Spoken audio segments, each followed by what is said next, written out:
CrossFight sur l'atelier de préparation physique.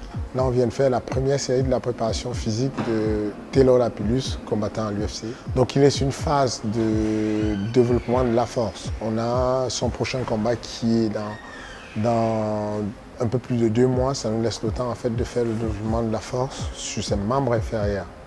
Du coup, j'ai choisi la méthode rest posing qui permet en fait non seulement de développer la force, développer la masse musculaire, mais aussi favoriser l'augmentation de la production de l'hormone de croissance, de la testostérone et tout ça va permettre en fait qu'il soit beaucoup plus explosif sur les membres inférieurs et même aussi un autre avantage qu'a cette méthode, c'est la potentialisation en fait pour l'eau mentale, puisqu'il s'agit d'une méthode en fait où on va chercher dans les derniers retranchements à l'épuisement total. Comme exercice, j'ai choisi un squat unijambiste. Donc c'est un squat en fait qu'on va faire sur une jambe au lieu de 2 jambes.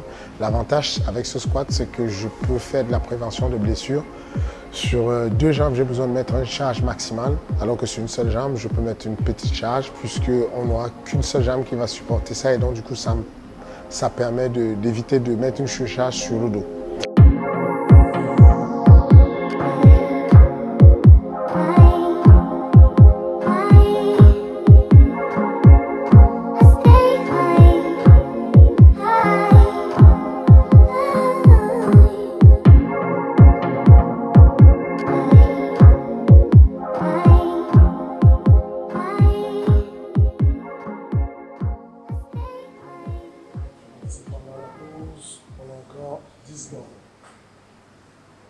Prépare-toi, mets-toi en place, remets la même jambe. Attention, dans 1, go. Stop, go.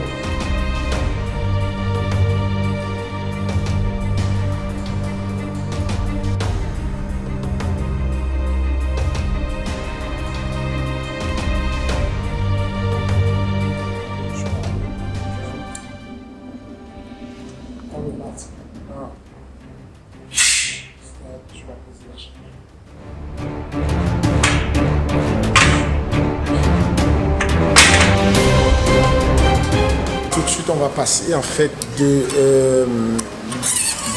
son 80%, on va diminuer pour aller à 70%. Et donc, il va pousser la même charge à 70% en fait de sa charge max. Ensuite, on va faire du dégressif. Et voilà, il faut aller rapidement.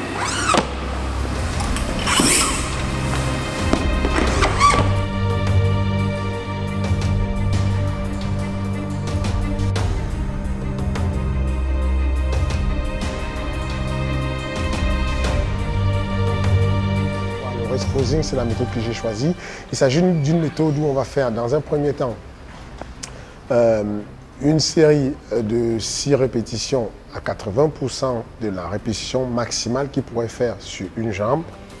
Ensuite, il y aura une pause de 17 secondes. Pourquoi 17 secondes? Parce que c'est le temps à peu près que prendra la régénération de ce qu'on appelle la phosphocréatine, qui est en fait la molécule dans le corps qui permet de régénérer,